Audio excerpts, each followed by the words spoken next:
this video I will show you how to knit the brioche left slant decrease. So here I have a few rows of brioche rib, 2 colors brioche rib, and I will start by knitting a few stitches.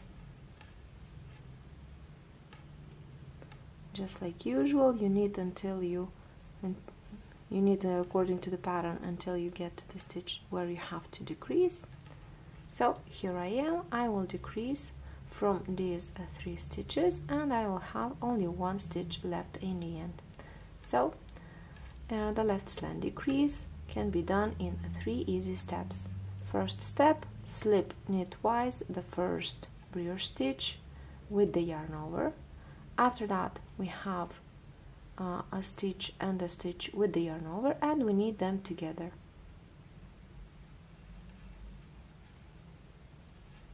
And the last step, pass over the first stitch that we slipped. And here it is, the left slant decrease. Let's do it again. I'm knitting a few stitches, and here I am again.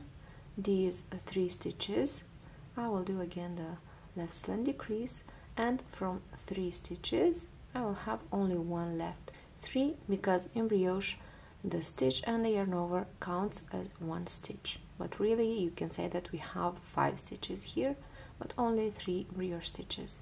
So we slip knitwise the first brioche stitch, then we knit together the next 2 brioche stitches, and in the end pass over the slipped stitch.